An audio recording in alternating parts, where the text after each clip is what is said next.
The recording is in progress. So just a couple of quick housekeeping things. And since we are recording this meeting, it is a matter of public record. After we are done tonight, the meeting recording will be uploaded to our YouTube channel where it goes viral and gets thousands of hits every time.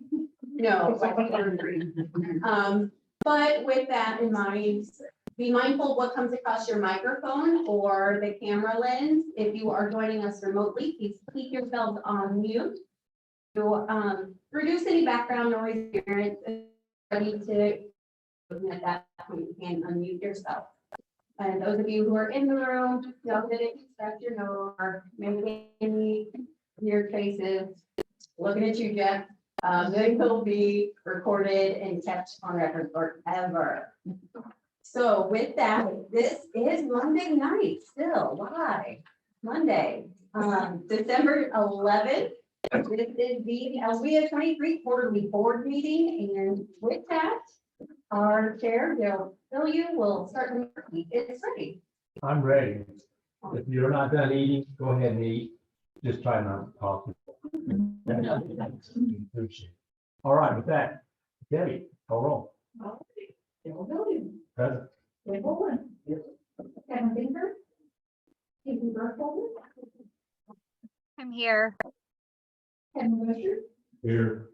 Brian Gannon. Here. Mike Connor. Here. David Davis. Here. Aaron Hacker. Here. Kathy Hacker. Carolyn Morganson. Here. Mandy Martin. Josh McElroy. Julie Owenmore. Roy Foreman. Here. Deb Reed. Here. Roy Shelley. Denise Smith. Chris Gold. Here. Kim Taylor. Here. Carol Tracy. Here. Jason Workle. Here. Courtney Yockey. Here. Austin Fuller. We have a forum. Awesome. Thank you. Thank you very much. Appreciate everybody coming.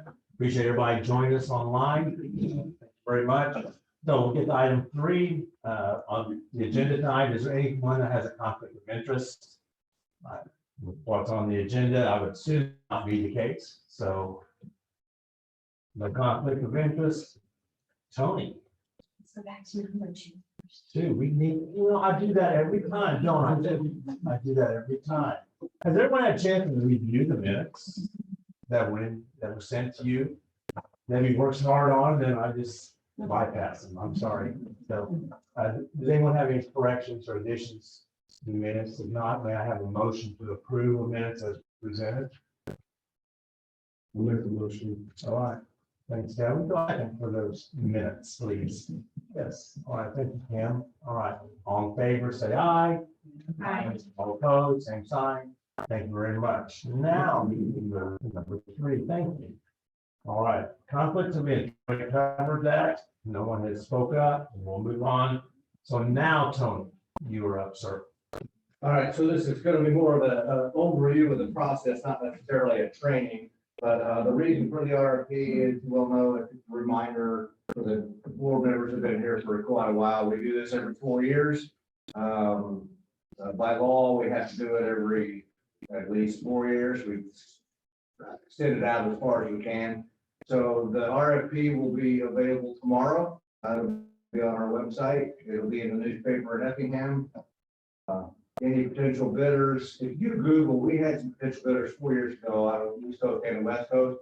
They ended up choosing not to bid on it, but they did inquire and have some questions about it. So if we put this on, if you Google RFP or Wheel RFP, it'll show up, and so anybody.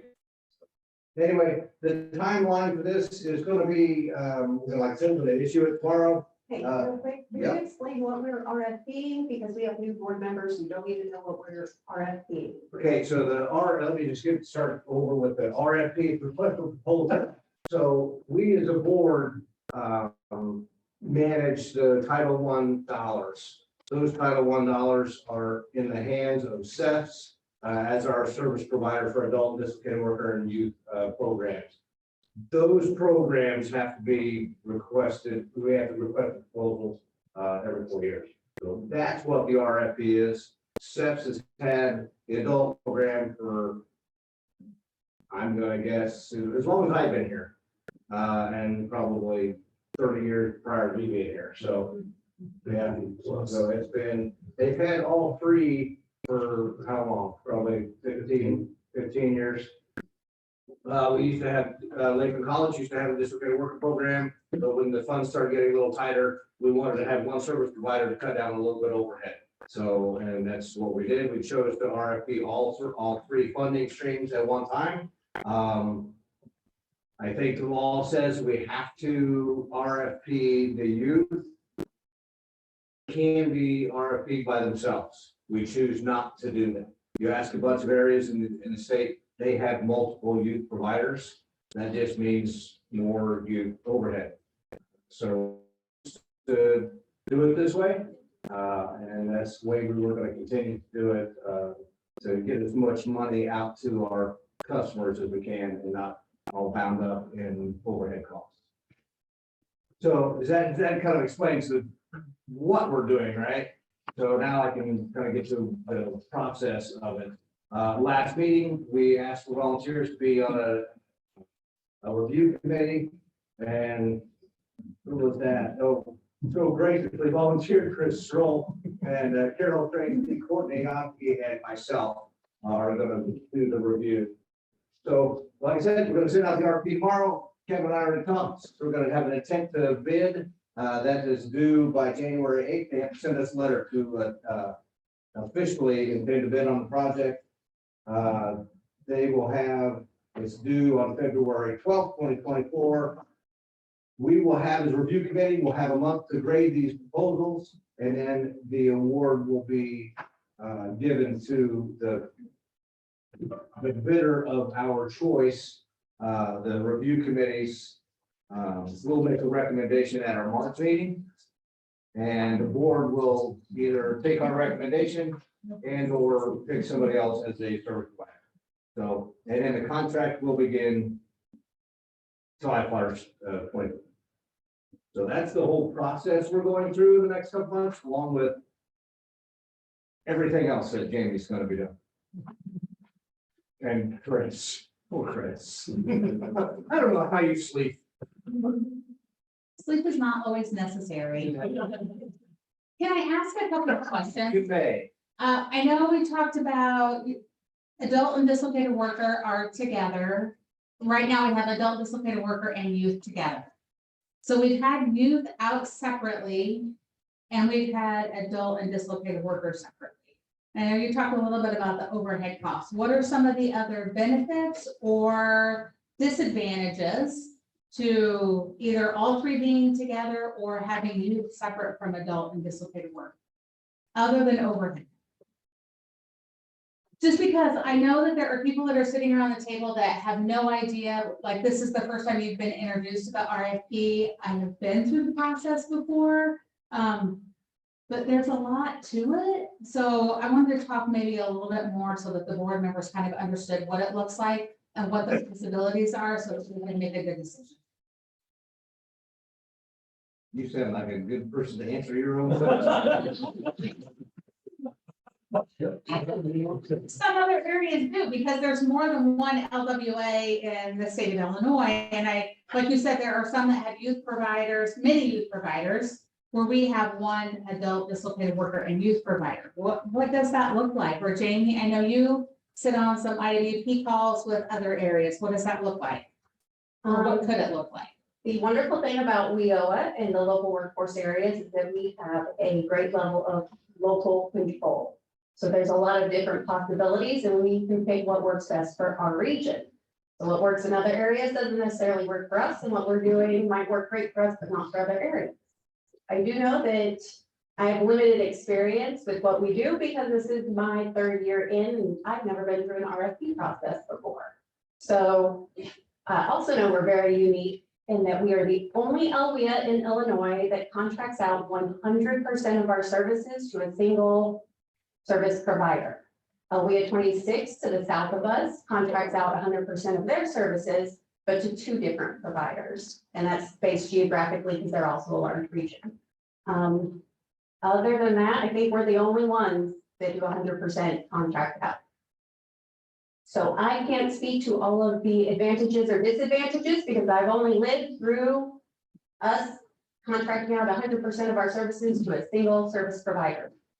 So I will defer to Tony on that. Thanks. I think the big advantage of it is we have one entity to work with, right? If you had multiple entities, then you're gonna have multiple MOUs, annual contracts, which is kind of cumbersome. So 100% of one adult funds can be used on this kid worker and vice versa. If you were to have multiple contractors for that, like we used to have with Lakeland College, IECC, and Casey, you have to have multiple contracts in place to follow that money and where it goes. That's, I think for simplicity's sake, having one provider is probably the best. CEPS now has great reputations in all of our communities. They have offices set in what, 7 of our 13 counties, something like that. So they're well established and like I said, like we can't make a decision tonight. They still have to request it or send in a bid as well as any other company. And we've got to take that with the graded appropriately. But this is where we're at. And historically, we have not had multiple bidders. So we will see what happens. And I can't predict the future. Just from my experience, I've been through this several times on this side, but also a board member. The biggest is finance, as each year we're getting those dollars. And it is hard to spread those dollars. And like Tony said, you want to put the most money you can to the people we're serving. You don't want to put it in salaries and offices and, cars. We want to put it to people we serve. So I think that's the biggest, is that, and, we're not, set up like a big city where you can, okay, goes to the Boys and Girls Club. And you got, 100 kids that are coming out of the school program that you can tap in. We don't have that in our 13 counties. So I think that's a difference too. It's like Jamie said, what works one area might not work. So Tony, how would that look if you sent out that for all the different entities instead of under one umbrella? And add people to quote on the individual. I mean, you've got one quote, one person that may quote all of them, but then you may have others that won't quote at all, So if you eat up that time and going through that process, then you just don't have the time to come back under one umbrella, do you? Well, I think that's why we do it, is because we're requesting that everybody prepares a bid for all 3 services, all 3 funding streams. We're not giving anyone the option to just bid on you or just bid on this network. We are asking in the instructions of the RFP, it is you either bid on all of them or you don't bid at all. And that's the way we've done it, and it's for that reason, that we want one service provider in our 13 counties.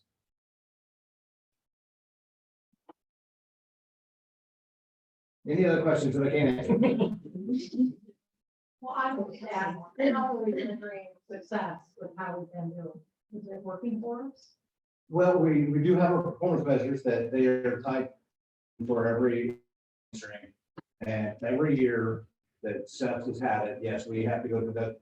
And they're, Kelly said what they are tonight, and every meeting, they say what our performance measures are, and where we stack up. I don't believe in the time that I've been here, we've ever failed one, except for maybe we failed one last year, then we did not. I don't think so. 2 years ago, but that was because of the youth, and we could, it was COVID, and we couldn't use the program.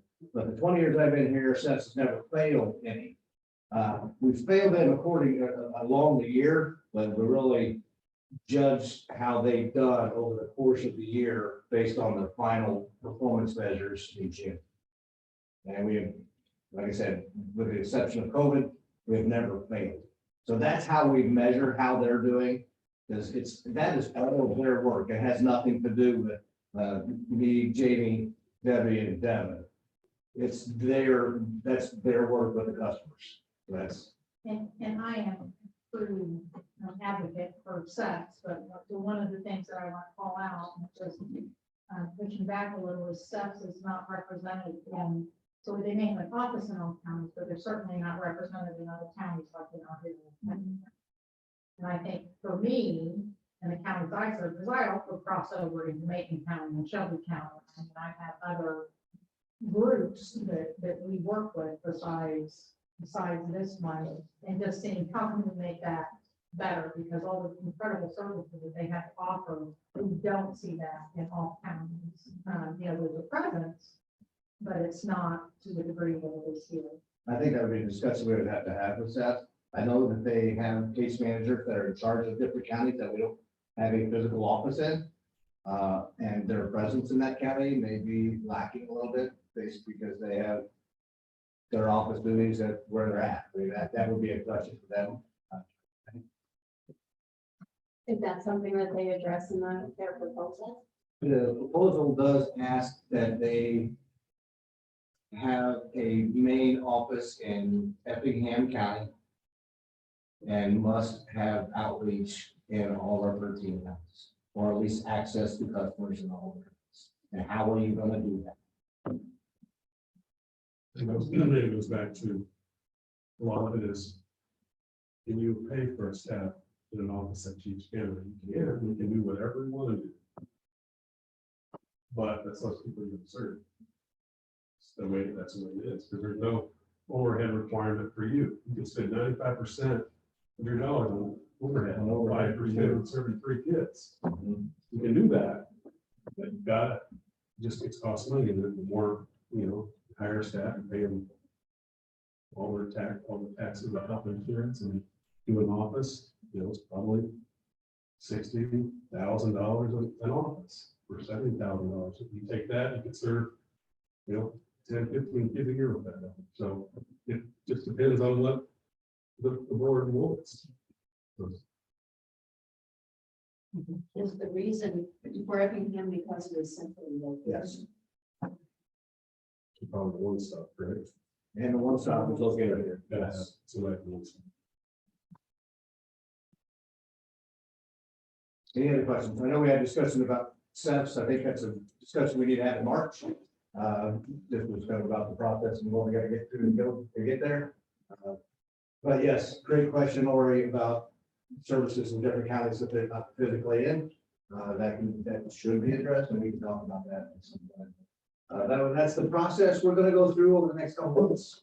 We'll bring it back in March with a recommendation. Our review committee, Chris, Carol, me, and Courtney will get together and then have a recommendation to vote on.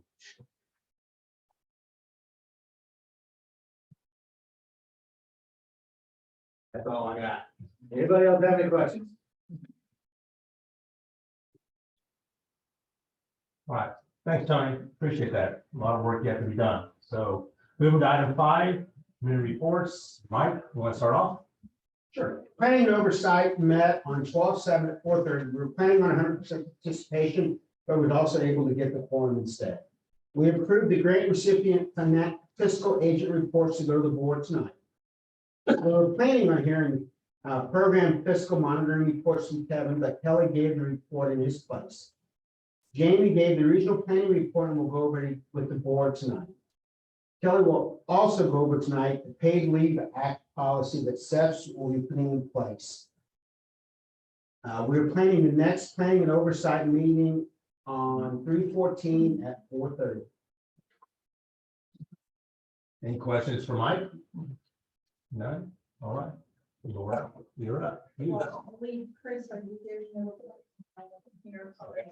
Yes, again, no problem. A youth committee met this afternoon at 3 p.m. We met here in the same room.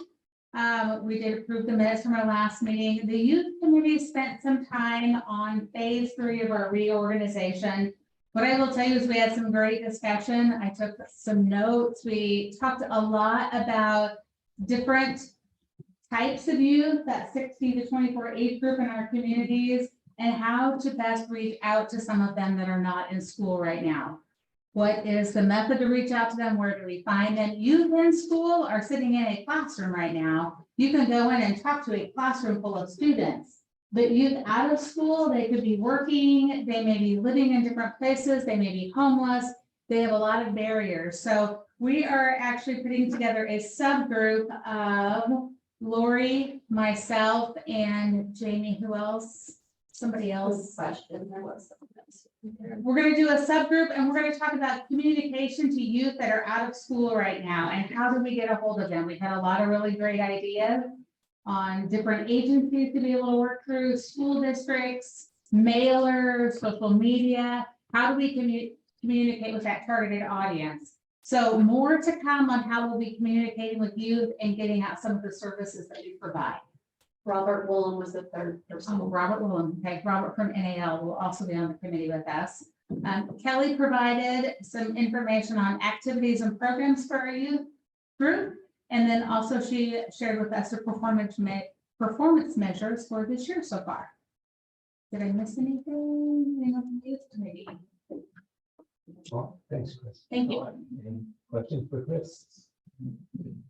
If not, all right, Kevin, you're up. So consortium, we met at 4 o'clock today, and Jamie gave an update on business service, which they met once in October, and we met again on Wednesday.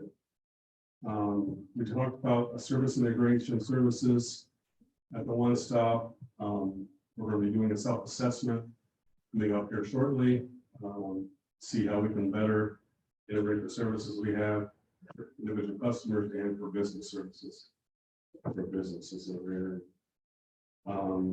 We also talked about MOU agreements and how some changes are going to be made for our July MOU agreement and discussed options on cross-training staff. And well, that was part of the one-stop operator report, didn't I? That was part of that. That was both of those together. Sorry about that. No kidding, that's. And then we went over through partner reports, all partner rating reports. Our next meeting will be March 18th. Thanks, Kevin. Any questions for Kevin? As you can see, there was not an executive meeting, so there was no report on that. So, but we do need approval of these reports. So do I have a motion? Yes, Sandy, do I have a second? All right, Lori. All those in favor, say aye. Aye. All those opposed, same sign.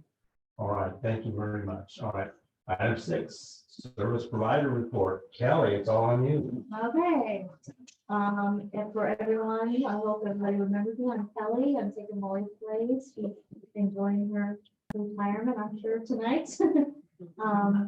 I want to first talk about our rapid response with Quad. It went very well. Elaine and our FNU career planners and I had the opportunity to share our program information with all of the employees, and we had about 54 sign up for job training, and we're feeling good about that. We've had a few instances where some are not showing up, but we're hoping they're going to in the end. And then also we have kind of been working off of a wait list. So we have had some dislocated workers also wanting some job training, and we're just kind of waiting on some funding. Lakeland has been working really hard to get that application submitted, which was submitted tonight. Yay. This will be for our quad workers, and also we had some county market in Vandalia when it shut down. We had some dislocated workers there, a few others, so about 17 others. So we're hopefully going to have some funding for that, and we're hoping to hear before the holidays. And then we also have news from our state supplemental grant for our youth. We received a notification of the award. And that is basically going to be used for our youth that's already on our programs. And this will free up our $4 million so that we can put more out-of-school youth on, so that we can get our numbers back in, hopefully, in place. And then we will also be using that money for like transportation, other supportive services for our youth. So that's exciting. And then we did get notice that Evapco in Newton is closing, and the 25 employees there have been offered a job in the Korea plant. So right now, there's no rapid response expected. Also, I would like to go over the work experience Leave Act. Illinois passed a law that everyone gets paid leave time. And so for our work experience, this is also required. So CFS has come up with a policy to make sure that our work experience folks have also getting this time. So that every 40 hours worked, they'll get an hour of paid leave. So we've come up with the policy to take care of that so that we are in compliance with the law. Any questions on that? Okay. And then Would you explain, do you know enough about the LEAD Act to explain it better? Perhaps not everybody knows about the requirements of the LEAD Act and how it will affect employers and benefit employees. Well, it's going to benefit the employees because, not everybody has that paid time off. Unfortunately, for our work experience, folks, they only work kind of a part-time. And I know that DECIO they're kind of working to get the work experience folks exempted because this is a job training. So hopefully, I don't know how that works. I don't know how they actually contest that. But we are putting this policy in place just in case. So, and I know a whole lot because we just implemented that for us here. I just know that when you work 40 hours, you get 1 hour paid time. Our organization has stated. If it makes you feel any better, the state of Illinois does. Absolutely. Well, that makes me feel better then. Well, and actually, the rules aren't finalized. They did just update it. They updated it. So they updated it for employers that already have a leave policy in place. If you have a leave policy in place prior to January 1st, you don't have to change anything. So now we don't have to let them take it without notice. We don't have to, the only thing that's for our full-time employers because we had used paid vacations in prior. So the requirements have changed from what was initially rolled out. But we did have to add all part-time and seasonal for employees, as you guys have done, where it is 1 hour for every 40 hours. The beautiful part about that though too is if they have any rollovers, which they probably won't, but if they have like 20 hours rollover in the following year, that goes towards their 40 hours for that to happen. Yeah. That Our 40 work hours. experience only get to work 364 days, so that won't roll over. So we don't have to worry about that, but this won't start until January 1st. And then they can't start taking that time until 90 days. Right. So we have a little bit of time to work the bugs out We're of this. starting our part-time earlier because it has to be in place.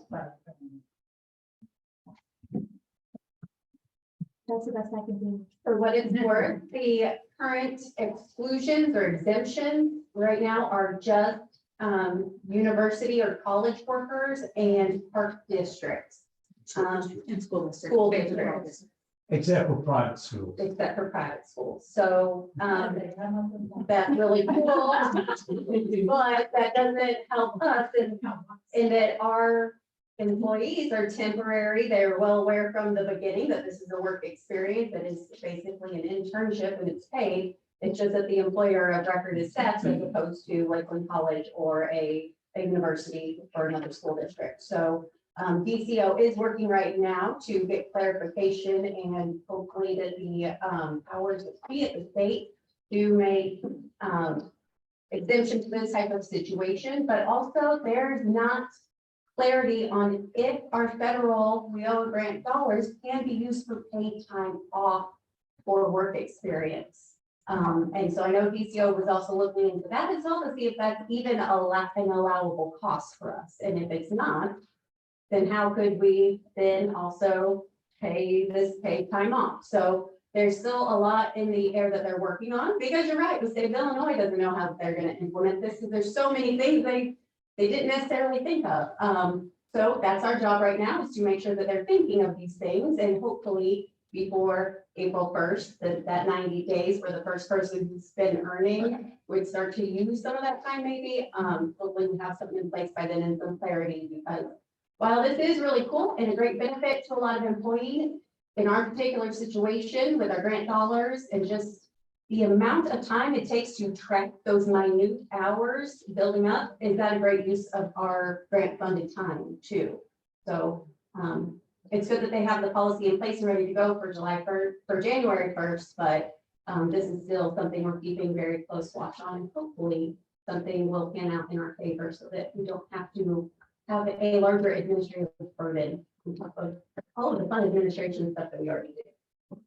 Thank you, David. And I know there's just, if they leave the program and they've approved the hours, do you have to pay them for the hours?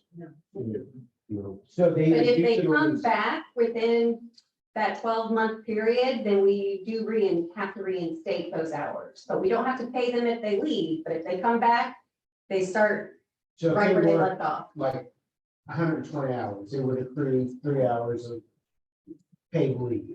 And at the end of their time, if they don't use those 3 hours, they just lose it. Yeah. But then if they come back 2 weeks later and want to work again and we hire them back on for whatever reason, they can start out with those 3 hours. For the year. It would have to be in that 12-month year. Interesting. Yeah. And my understanding, and Laura, you may know more about this, if you have owned a business and have an employee that lives outside of the state of Illinois that you pay from Illinois, they don't know how that's going to apply to them yet either. Wow. This is this just for employers who have 25 or more employees. No, it's all of us. All of us. So, yeah.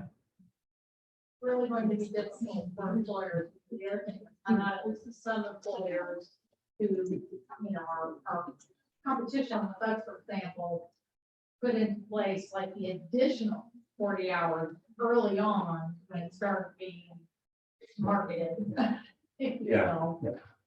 Yeah, and we've got some larger companies that have informed us that they are reclassifying their vacation time. Okay, so they're going in and restructuring their vacation time to include, so an employee, if they have 5 weeks vacation, they're not gonna lose anything. But a week of that, how much, but employers can max that out at 40 hours a week. If I'm on 40 hours a year, as opposed to the 52, they can max that out. But they are also going in and realigning so an employee can not lose any of their vacation time, but instead of 5 weeks vacation, they may have 4 weeks and 1 week of PTO. So we did get word from some large corporations, but we were wondering how are we going to deal with this ourselves, So you kind of look at what other people are going to do, and so they have innovative ideas That sometimes. has changed though. Is that changed, That Lord? changed in the last 4 weeks. Oh, There go. was an update that came out that if you have a pre-existing program for paid time off, you don't have to change anything, because we were also reclassified. Okay, yeah, yeah. Now we don't have to. okay, If we have a pre-existing program for paid time off, we don't have to change anything that we're currently doing, because we're already giving our employees, and we start them with 2 weeks paid vacation when we start. So the only thing we had to add, because our part-time and seasonal folks did not have that benefit, and now we've had to add that, because we've had someone to Sure. do done here. So yeah, that was new. But does it have to be equal to or more than what the state mandates, the hour for every 40? Yeah, well, like, Even if you have your own program in place now? yeah, so, but we accrue at 1.54 hours each week, so we are. Okay, so you're already exceeding them, okay. So, all right. Thank you, Jamie, for eating that as a can of worms. Go ahead, Lori. Your report. Yes, let me finish my performance report. This is good information. So, I have reported, our preliminary outcomes, so far this year, which is very early in the year. And it is a fail right now, but just remember that even if you have one fail on the list, it's an overall fail. And we're only failing in a couple of areas. Our youth measurable skills gains, is a fail right now. However, we're just finishing up, the fall semester. We still have grades to enter. We still have, certificates to put in. Those that have graduated for the semester, we still need to put that in to the system, so that will be added. And then, of course, in May, we'll have a lot of people graduating. So our measurable skills gains should come up and meet, the standards. And then also the other one is the adult employment rate, Q2 and Q4. Those are failing at this, time, but, I've been talking with Kristen, she's our IS queen. She does a great job. And she explained to me that a lot of that is because those that have been exited are in their second quarter now. And so even though they're working, it's not really showing up in the system. She said in January, a lot of that will pull over, those numbers will pull over. So I'm hoping that, and I've gone through several of the people and looked, and it looks really good. So I'm hoping that by, definitely May, that the numbers should meet standards. Good. Okay. Any questions on that?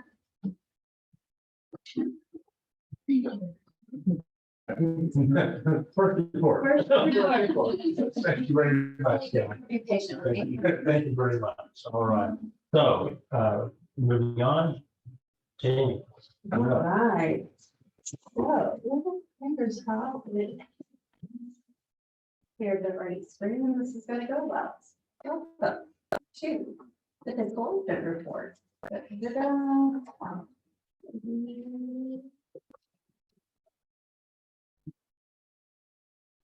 Okay, cool. Yes, so you should have either a graphed this or had this thrown at you when you sat down, but here is report for program year 2022.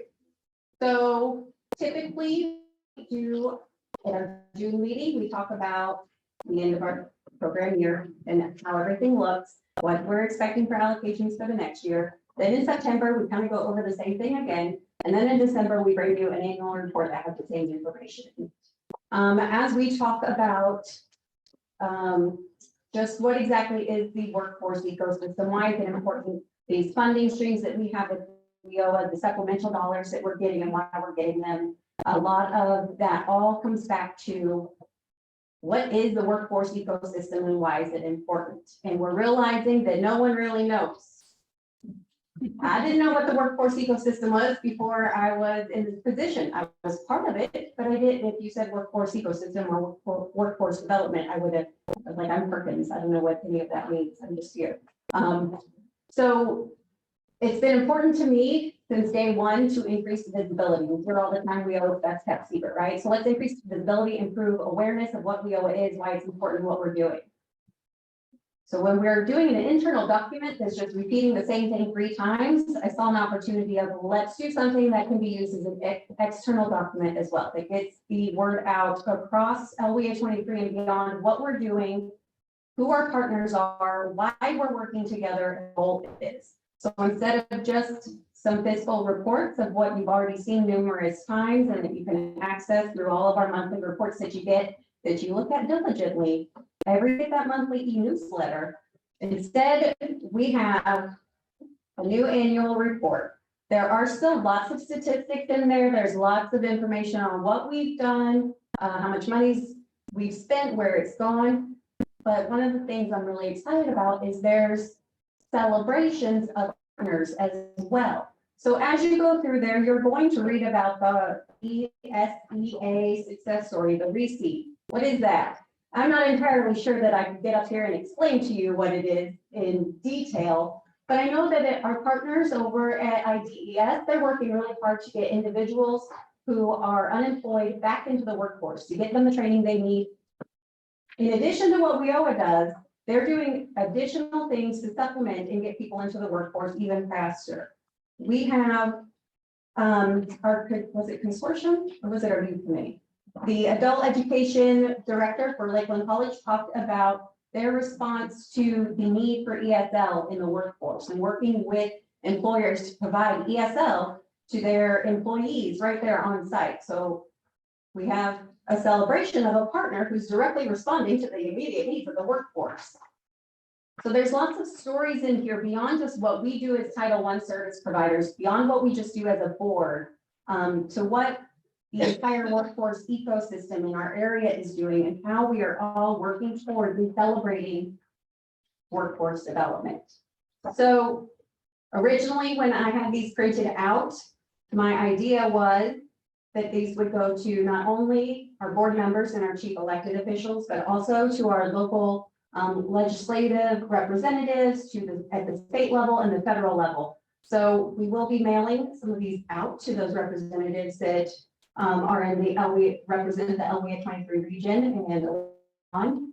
But I'm also open to your ideas on how our story needs to be disseminated so that we can get people to understand what workforce development is, what we are doing and why it's important, and why they should continue to support the efforts that we're already doing through making sure that we have enough WIOA formula funds, through dedicating additional general revenue dollars at the state level to support workforce development through the local workforce boards, not necessarily through the community colleges or some private industry, but through us. We're already out here, we're already doing the work.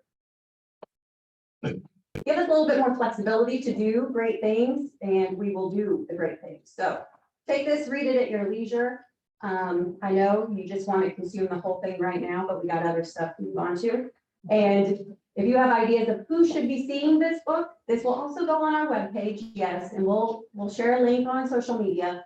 But the physical hard copy book, if you have ideas, please let me know who needs to get it, where they are at, and I will get it to them. Awesomeness.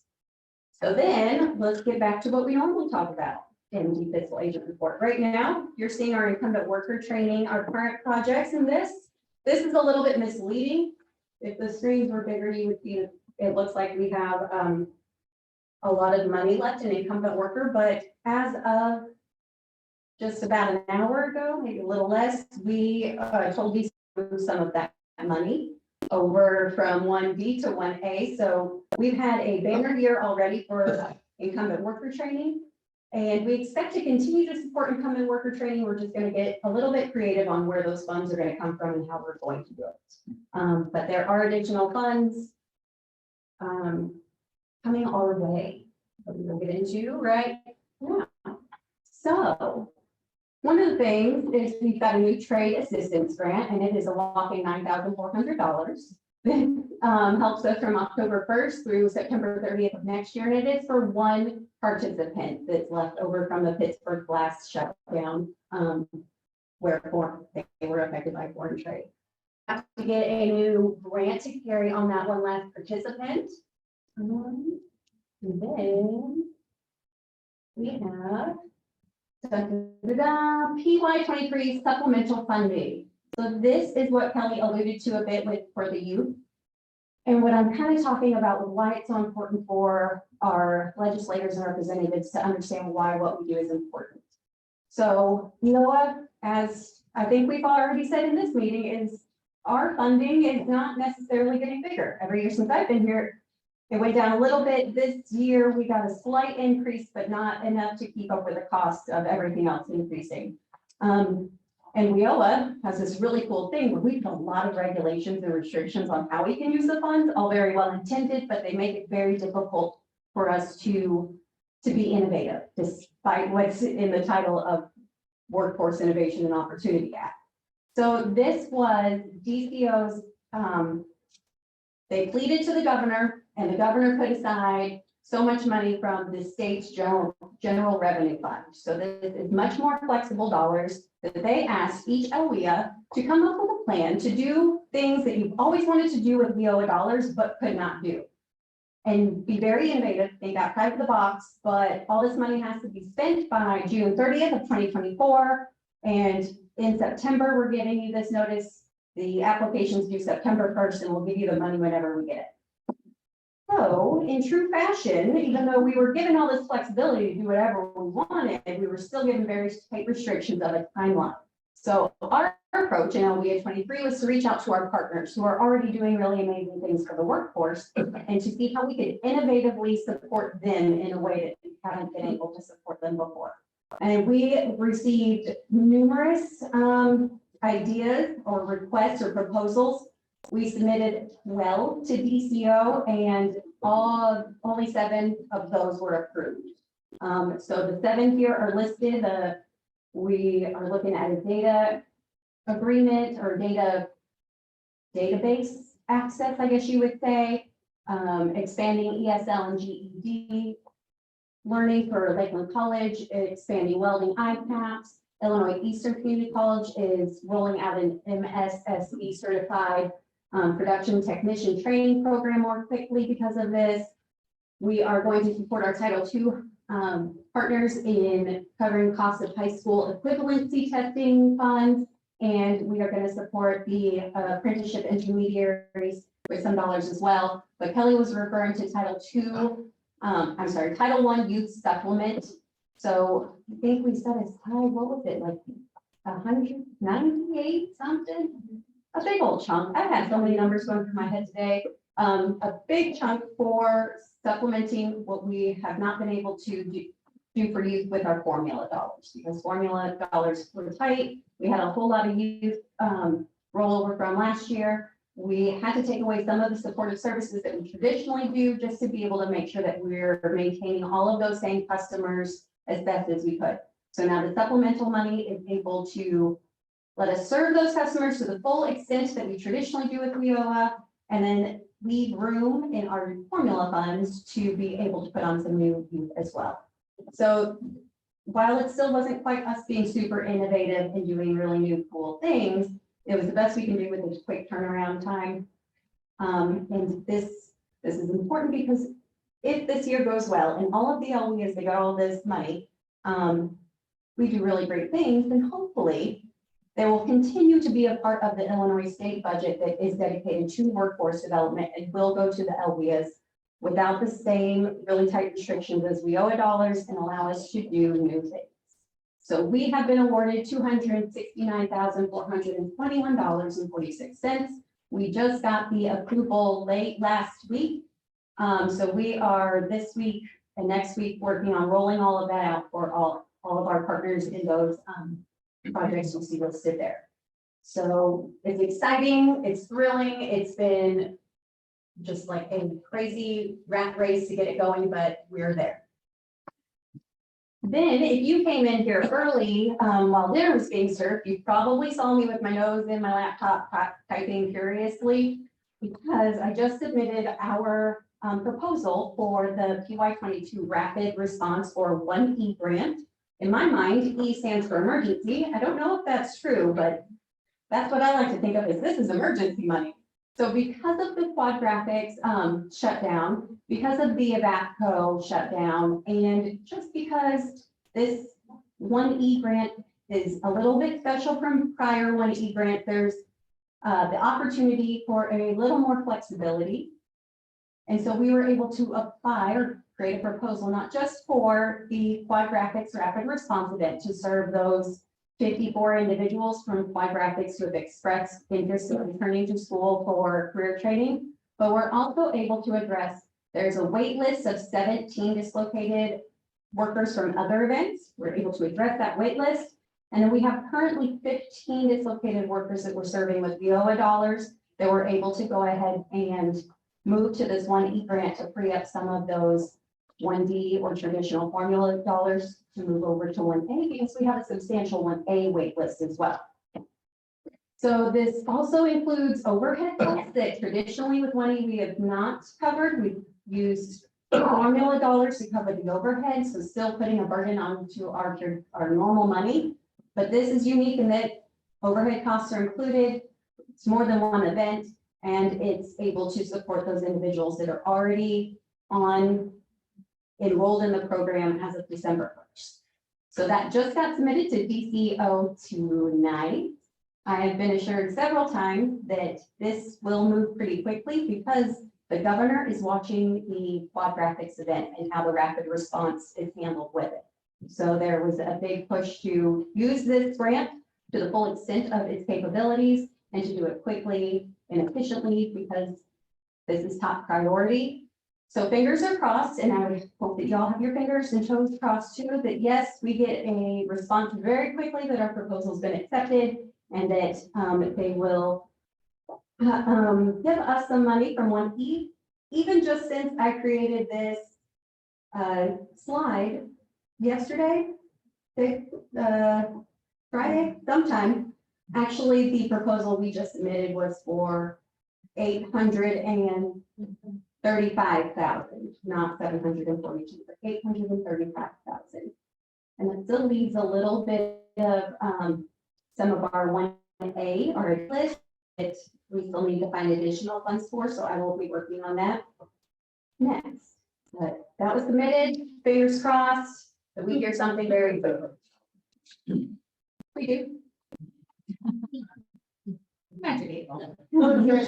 Dollars. Because if we ask for $1 million, even if we had a plan that looks like we could spend $1 million, if we have to go back and de-obligate and get some of that money, that look great. So we are encouraged to be as accurate as possible and know that we can modify this grant in the future to ask for additional funds if what we request is not enough. I said, let's aim high. But, you know, That's 1 million too, come back down. that's what I thought, but we have this really awesome fiscal person here. Be realistic. Let's just do what we can prove we can do, and we can come back and ask for more later if we need to. And I'm like, I'll take your. I used to like that.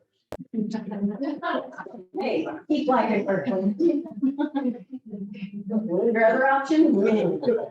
She's really good with those numbers. So, and then one more extra grant, I guess you would say, we back in August, when was it? We got approved for an additional, what we're calling Navigator 2.0. So if you recall, Nate was here as the apprenticeship navigator, and it was the apprenticeship expansion grant. This is the second cycle of that same grant. New grant number, and we're calling it Navigator 2.0. And then keep in mind that as of July 1st, there will be a formula model for apprenticeship. So instead of competing and submitting an application for apprenticeship, we're just going to be given here, LWIA 23, you get this dollar amount for apprenticeship, so forth. And that will last for like 4 years. So this is the last one that is a competitive grant, but we were awarded $89,000, and that is what allows us to have Devin for. So this is Devin Kroger. He is the new WIA business services specialist. So in addition to being the apprenticeship specialist, the go-to, we've changed the name away from navigator because everything's the navigator. He is all things apprenticeships, talent pipeline management, and business services or business service team. Would you like to introduce yourself and maybe give us a quick little update on what you've done in your last 2 months with us? Hi, if I haven't met you, it's a pleasure to meet you all. I got hired on roughly about October 16th. So I've been here a little less than 2 months. I'll be finishing up the talent pipeline management training course. Hopefully tomorrow should be our last sector training, and then we'll go on to our practice pitches. hopefully finish up official graduation in spring.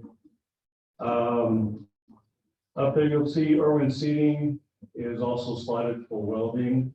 They reached out to us November 30th. We went to Altamont and sat down, Moore and myself, to talk to the leads of that Irwin Seating.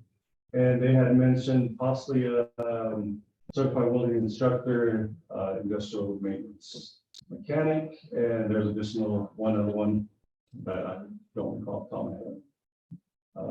As of last week, it looks like they're going to push for 4 registered apprenticeships underneath the certificate for industrial maintenance tech at Lakeland College. They're working on their 2024 budget now.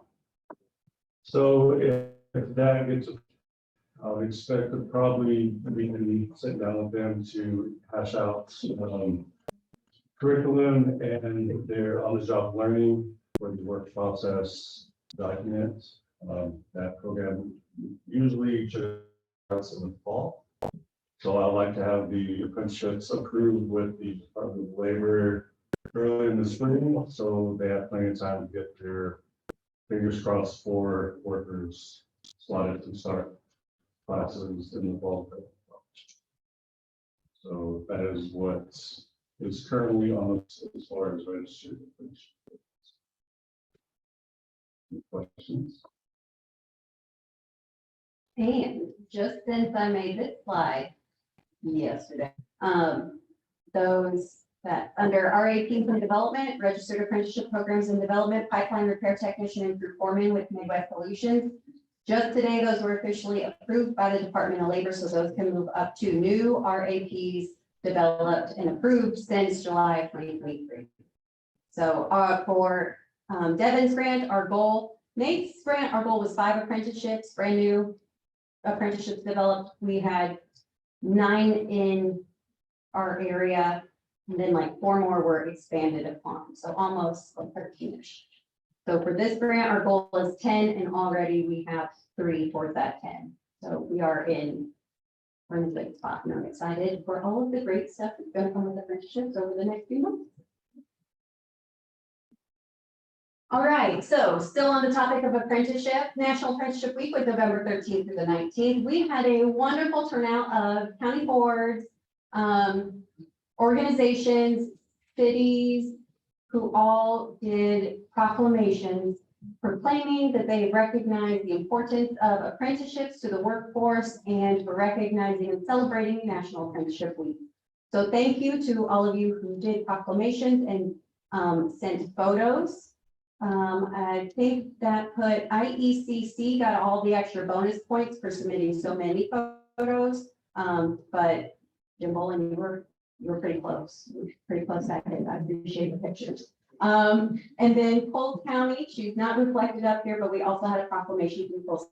So overall, the state of Illinois 110 proclamations issued.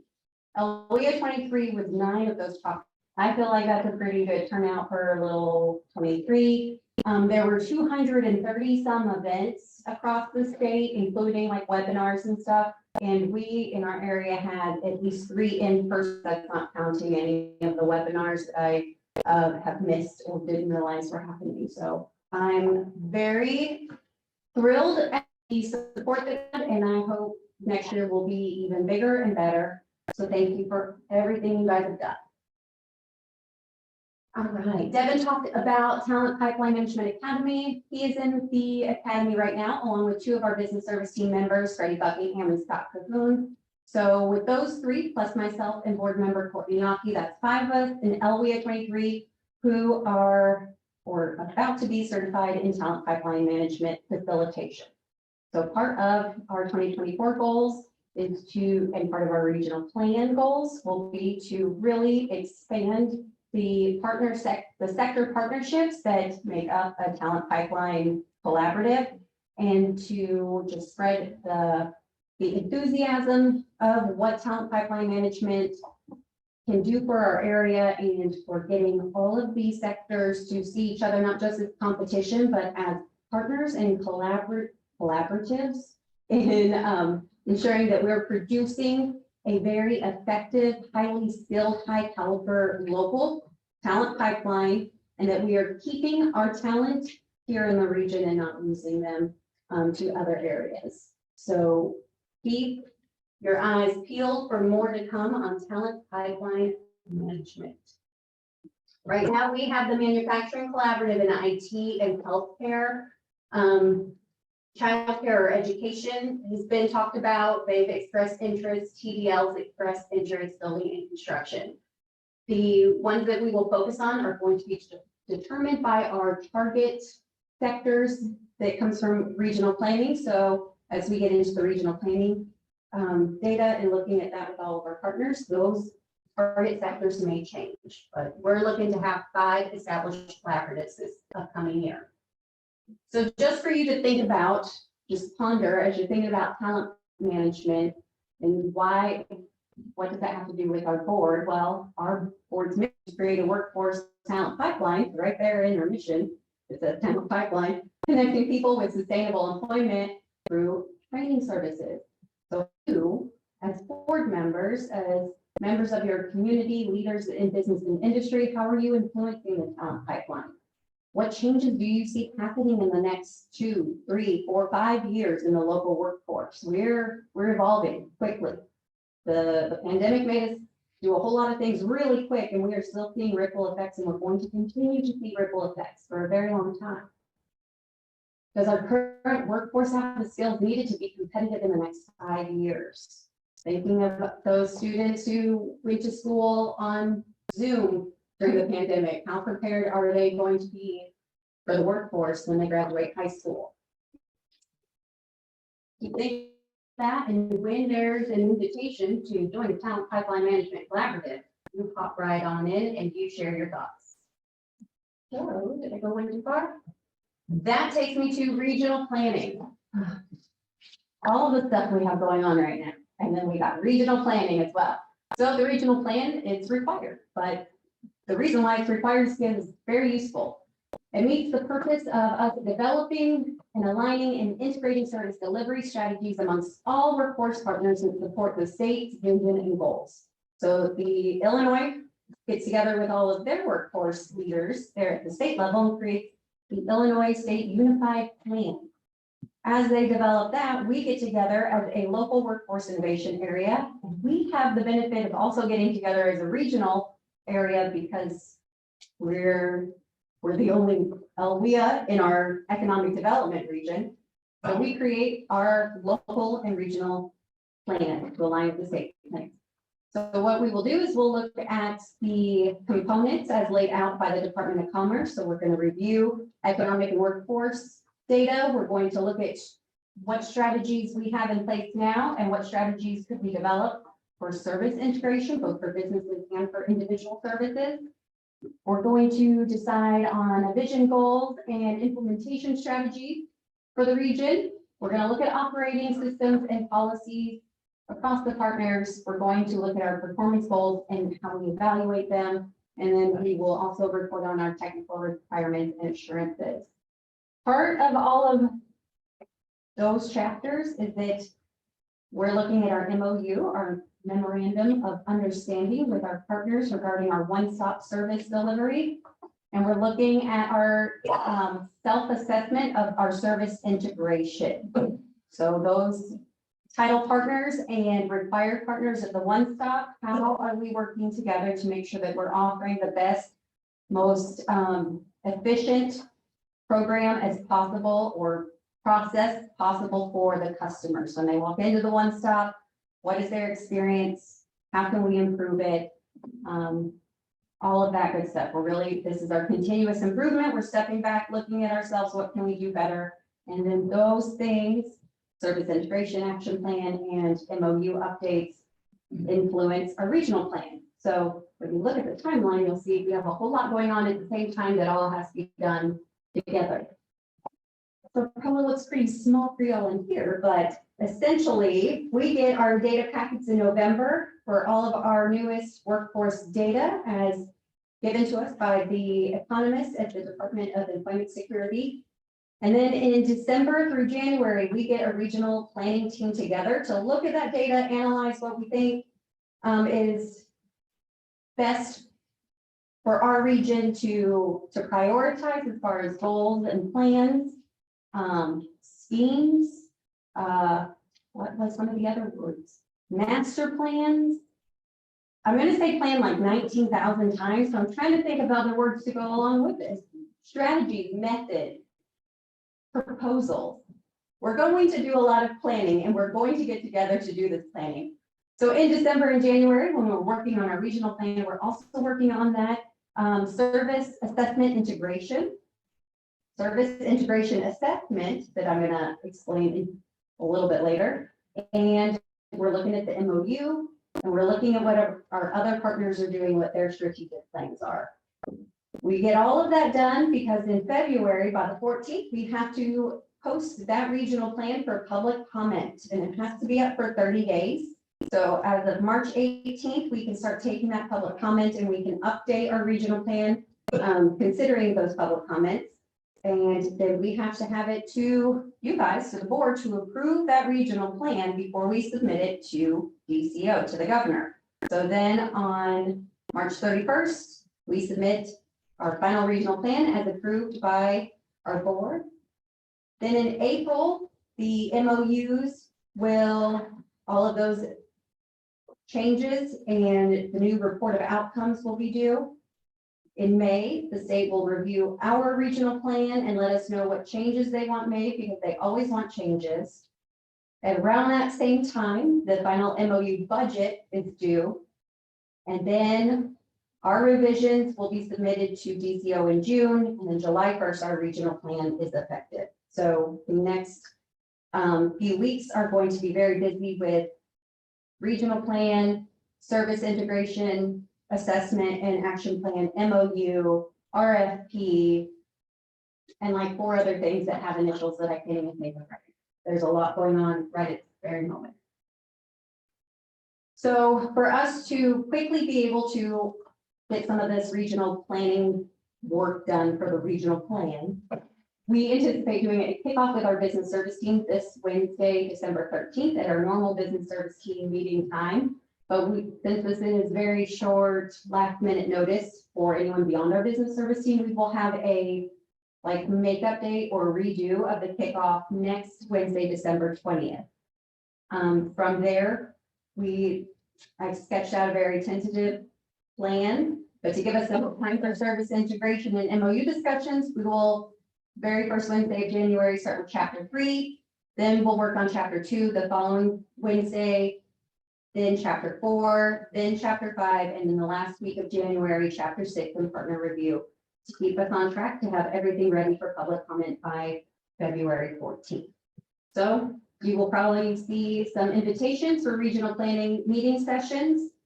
Please, if you can attend, they'll be in person and with a Zoom option. If you cannot attend during that time, please look at the content of those chapters or any questions that I pose specifically to you and get the feedback to me in a way that works best for you, because this is important and we do need a variety of partners to weigh in with their information, their input, their insights, and all of the above. As we work on all this outreach, increasing visibility, marketing, when Workforce Innovation News continues to be a very big piece of the puzzle. These podcasts are so easy. It takes us 30 minutes a month to do them. We have great guests, and you're hearing it here first. For this year, 2023, our episode 34, which features guest Lori Foreman, has been our most popular episode. With, as of December 5th, I think our downloads were 90 downloads for your episode alone. So congratulations, Lori, you are popular. And this is really cool because we didn't even have a video for, it's really easy to share a podcast with some video snippets or put it on our YouTube, but we didn't have that because of, for whatever reason, we didn't do video. So just the audio, just the downloads, people going to the podcast streaming platforms, 90 downloads as of December 1st. And your episode was released that very last like the 28th or the 29th of September. So that is awesome. Thank you for sharing with your network. Thank you for being a guest. It was a lot of fun. I liked that episode. And Lori, was it difficult? Did I scare you? Was it I'm pretty painful? comfortable speaking with most people. But no, I was nervous and. Glad to hear it. So if any of you. Should ask you. A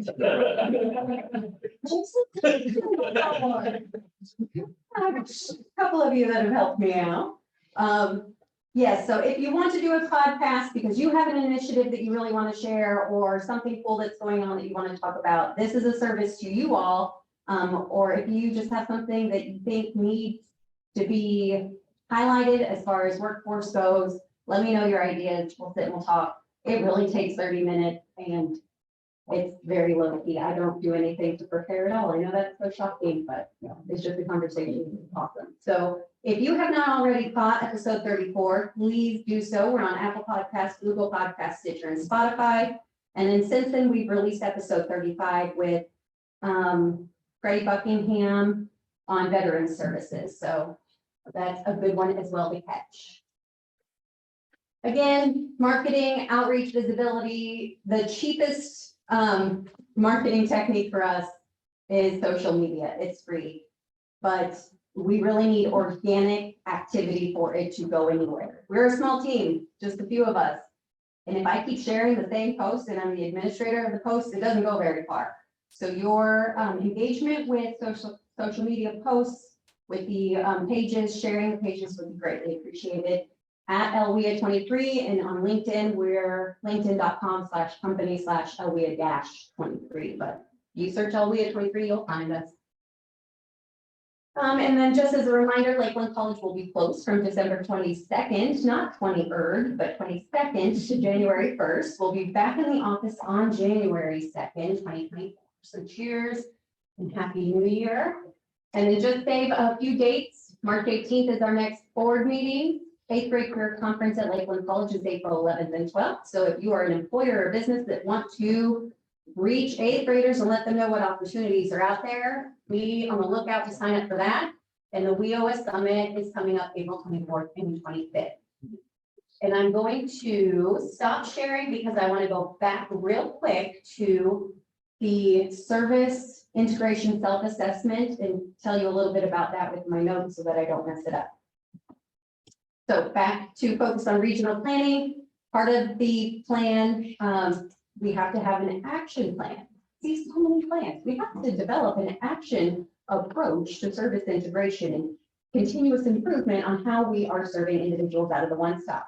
So what does that mean? What is the definition of all of this? Service integration is a combination of strategies to align and simplify access to one-stop center services and supports for employers, job seekers, and system customers to provide the best experience possible. Service integration may occur across entities, delivering specific services or programs across time as customer needs change, or both.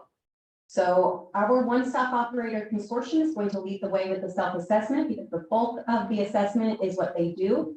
But they are going to need input from our partners, and they're working on crafting their ask of partners in language that makes sense to them and not just WIOA speak. Because if you look at that self-assessment, it's a lot of WIOA speak and it's not very clear what it is. So they're working on that, and they're going to be focused on looking at customer-centered design, looking at the partner staff that's in the one-stop, looking at the intake and assessment processes, looking at the service overall, looking at career pathways, how we obtain information and what information we obtain, and then evaluation, how we are going to evaluate that we're successful.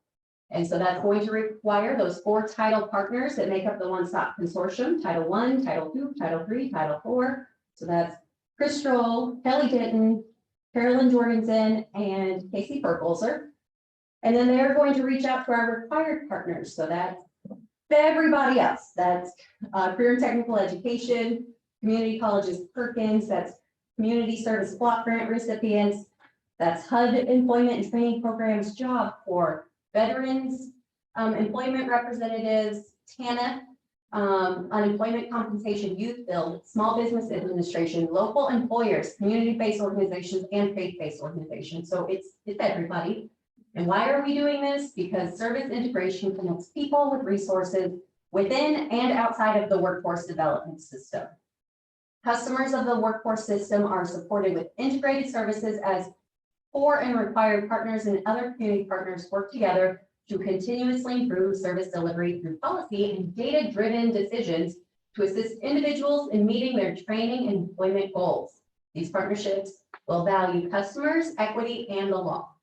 So how are they going to do this? They're going to do this in 2 steps. First, they're going to gather all the partners together and get their input on rating the level of integration, identifying specific tactics, establishing timelines. They're going to do all of the administrative stuff, get all this input, assess the whole workforce ecosystem as it pertains to the one-stop.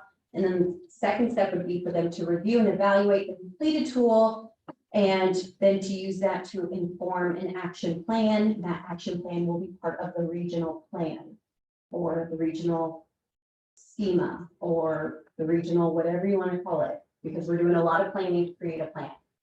So they will be reaching out to you, I'm sure, to get more information to help them complete the self-assessment. And Chris, is there anything, or Kelly, or any of our one-stop operator consortium joining us virtually, anything that you want to get in front of the board real quick?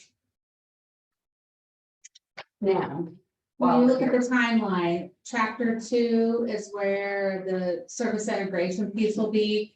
So if you remember, chapter 2, we're working on like the 2nd week of January, Jamie, is that right? I tried to move chapter 2 to week 2, yes. Okay. So when we do ask a question, it's probably gonna come quick and fast, and there'll be just a short amount of time to respond. So if you see an email come from the one of the 4 of us that said on the One Stop Consortium, if you could take just a couple of minutes, we won't ask a lot of questions, but we do want to try to get it down that it's not a whole bunch of LWIA jargon, that it is more regular people talk, so that we can get to the heart of what we need to know, so that we can get that information into chapter 2 of the regional plan and make any adjustments that we need to make. Anything else, Kelly? Or Casey or Carolyn are both on Zoom. That was a ton of information. Any questions on the fiscal year report? So concludes my report. Thank you all. Thank you. Appreciate it. All right, lot going on, as we all know. More so than I've seen for a long time. Really have. I respect you all for all the work you put in on it, very much so. All right, is there any other business? Anyone have a member opportunity to share other than Merry Christmas to you all and to all a good night? So, is there any public comment? You want to have anything that you'd like to say? Other than thank you all for your hard work and thank you for the dinner. We appreciate it. All right. So brings us to the last motion to adjourn. If anyone wants to make a motion, please. So moved. Chris wants to adjourn. All right. Deb wants second. All in favor, say aye. Aye. Opposed, say aye. Thank you all very much for coming. Appreciate it. And do be safe and have a nice Christmas. All right. CEO, please remain here or remain online. I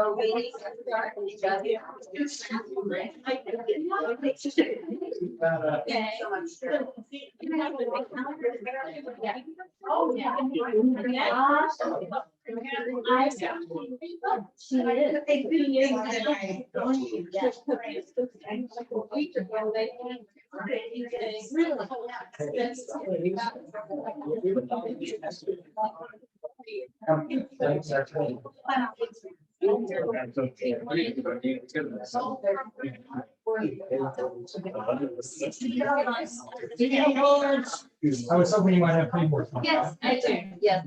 From. Really appreciate it. There you go. No.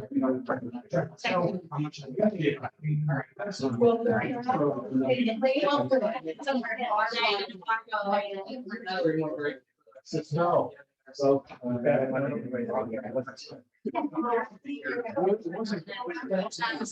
Right, sure, I just like. They said they. I'm not gonna make sure I talk to you before I got. Well, I think what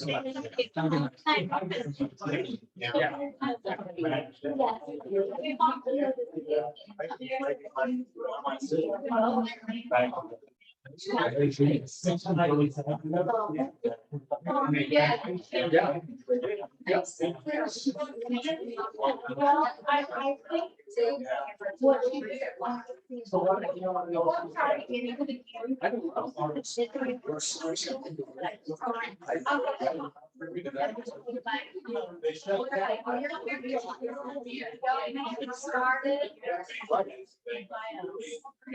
Yeah. No, not all.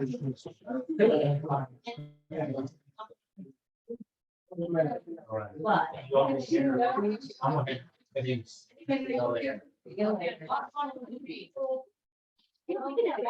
Hey, thank you. We're gonna start this. Thanks for making me feel better, because I feel like I'm saying my words. Go to another room.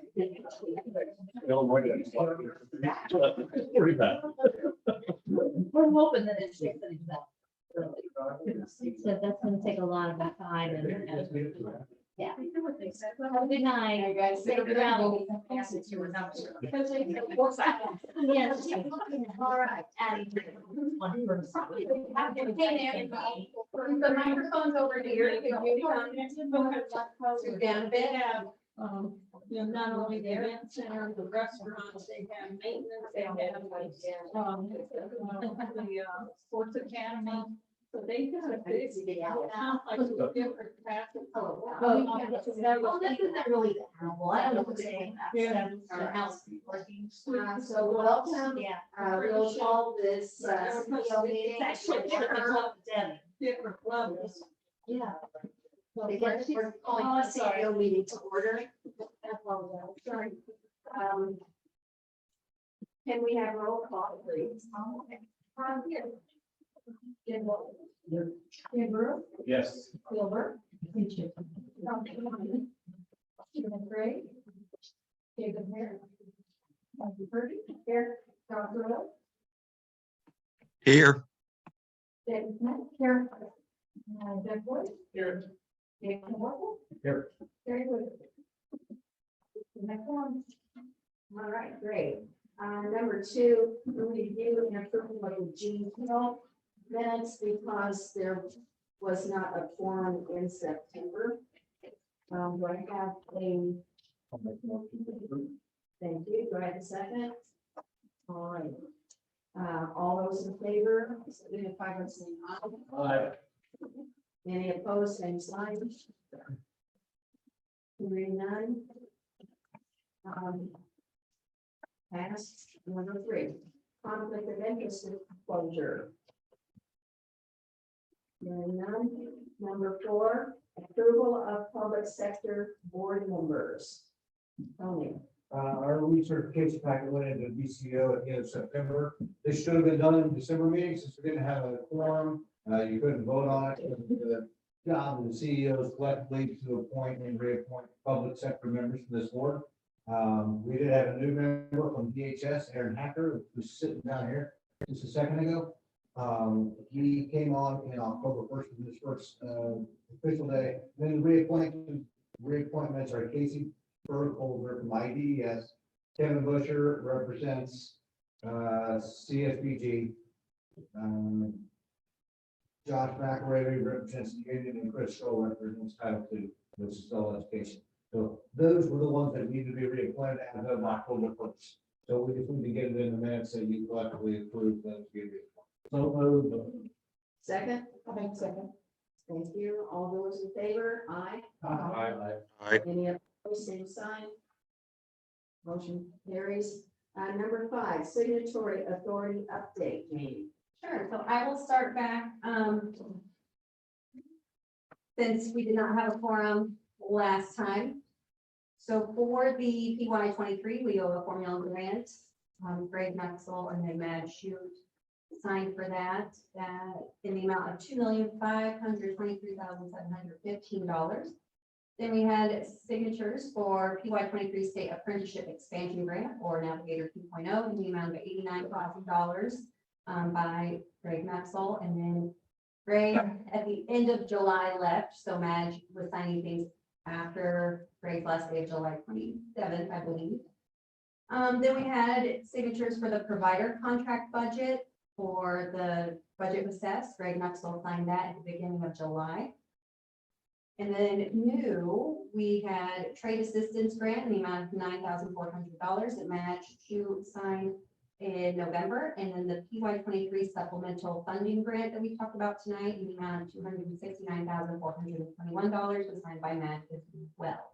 And I think that is it, unless something came through in the last 2 days that I have not written down. We're good. Those are all of the signatures from Lakeland on behalf of as the fiscal agent. All right, thank you. Number 6, Jamie for the board attendance report and reappointments. Sure. So as far as board attendance goes, the board members who are not attending are kind of the repeat offenders, and they were ones that needed to be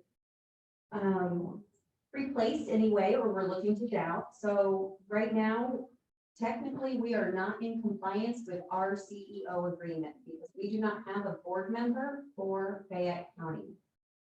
Our CEO for Fayette County was unable to attend tonight's meeting, and he's had a big struggle finding someone from Fayette County to represent them on the workforce board.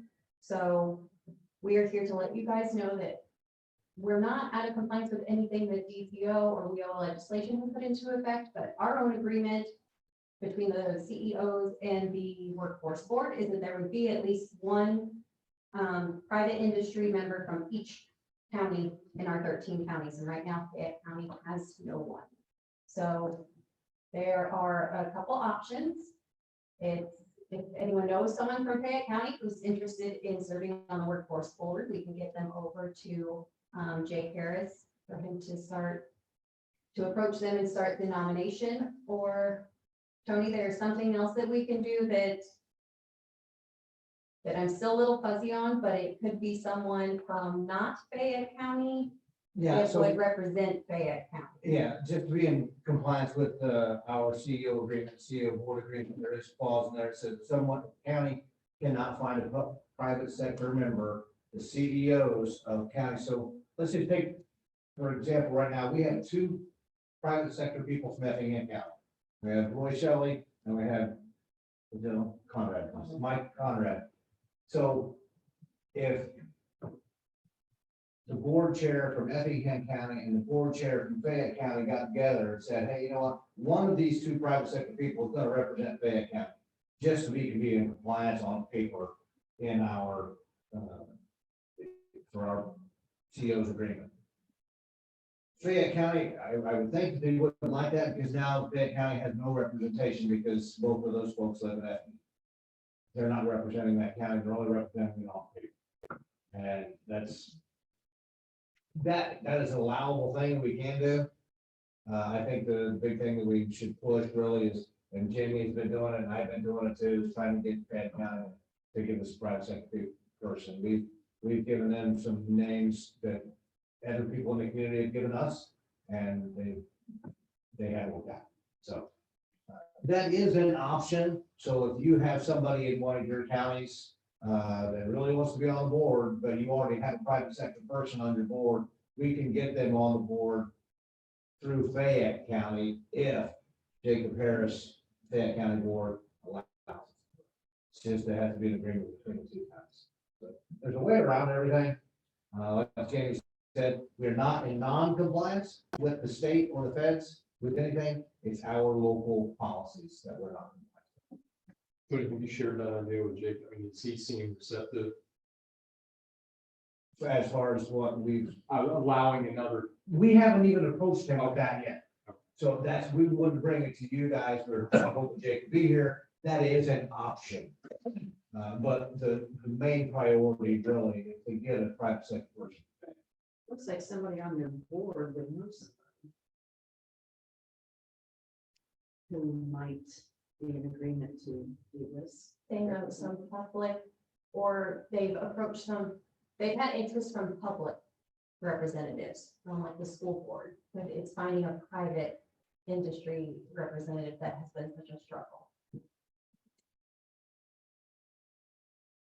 But that kind of goes to a bigger issue at large that we have with our chief elected officials, that there are some who are not prioritizing these meetings. And we've done outreach, we've talked to them, we've emailed, we've called, we've met.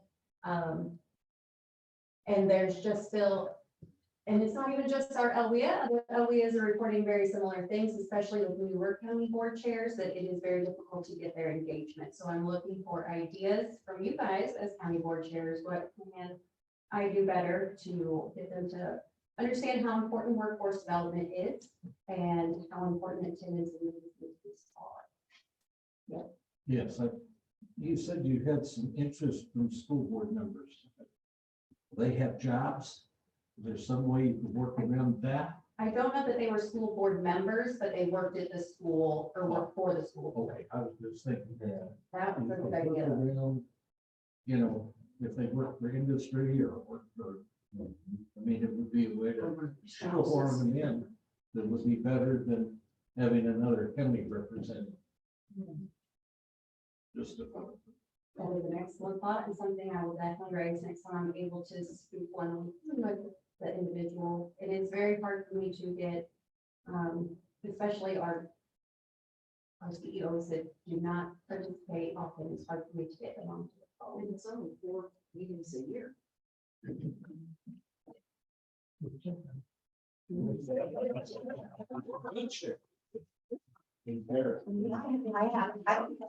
did, we weren't on the email list, somewhere along we got dropped off, but otherwise we could. Last meeting, but anyhow, CEOs or county board chairs have a lot of meetings. They really do, they're very, very involved. Right now, the South Central Illinois Regional Planning and Development, I have to get off of it because I can't go.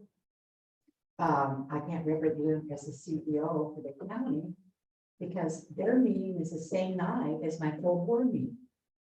And as a full board and the county board chair, I have to be at that meeting. That's my priority. So now it's going to be hard even for me to find someone to act as CEO on behalf of me. You can't do it. I don't know what you do. So it's a catch-22 being a chair on the boards. It is hard. So it just, the conflicts and everything. I have been the proxy for the chairman of the board since 2012. And we've had like 3 or 4 chairmen of the board since 2012. Yeah. But they all say, yeah, you can keep it, you can do it, right? It's hard. Yeah, you know. Well, and to your point, Jamie, maybe if, I think we all know kind of the counties that aren't showing up. I mean, I wouldn't have a problem approaching. I think it's better if maybe it came from another CEO to kind of say to these chairs, if you can't attend, send a proxy and stress it in the 4 meetings. Yes, don't forget that. That's good. And I would never change it to not have chicken. If you're trying to. No, that's- You put out a chicken. Jason, that might be helpful because I have had CEO members who don't seem to be very impressed with me, and it might be more relatable if it comes from someone with a workload just as heavy as theirs. And they're thinking, well, you think it's easy because you just have this one thing, but I have another thing. So if they can relate to one of you as a CEO and know that you're seeing very similar workloads and burdens, that it might resonate more. How many are we talking about? Yeah, how many do we have? How many talk about the application rate? But at least 3. Debbie, do you have the CEO attendance? Running, I just have the board attendance. No, I'm going to be looking at the members. If you're looking for a board member as well. then perhaps that- Yes. So we're looking for a board member or a CEO who is often unable to attend meetings. And we have CEOs who are not actively engaged because they don't see the value in it or understand that they're supposed to do this. I can reach out to Todd Bear. I get surprised me because when I first come on there, he was here. He actually responded that he would be here tonight and I never. What county is he? So I don't know if something came up last minute, but he actually responded he would be here, but. Because he's been on it a long time. So Jamie, is that it for the report reappointments? Yes, it is. Okay, I appreciate your help and I will reach out to one or two of you for some additional. Thank you. Number 7, National Apprenticeship Week, Jamie. I already gave you kind of the rundown in the board meeting. I won't repeat it again, but just thank you very much for your participation, everyone. Let's do it again next year. Number 8, election of chair and vice chair. I don't make names. I'll second We went through this before, didn't we? Yes, we know. No, I love the selection. I love the nominee. And I nominate Jim also for the vice chair. I'll second that as well. Thank you. We have action required on this. We need a roll call, please. Well, I think we need to vote on it first and then we roll call. All right, so all those in favor signify by saying aye. Aye. If you don't say aye, one of you have to be in. Wow. You are. All right, any nays, please signify by the same sign. All right, roll call, please. All right. Yes. Jim Brewer. Yeah. Maynard, Yes. Josh Rowe, Yes. Eddie Smith, Yes. Jeff Wood, Yes. Dave Morrison, Yes. Rick Hopkins.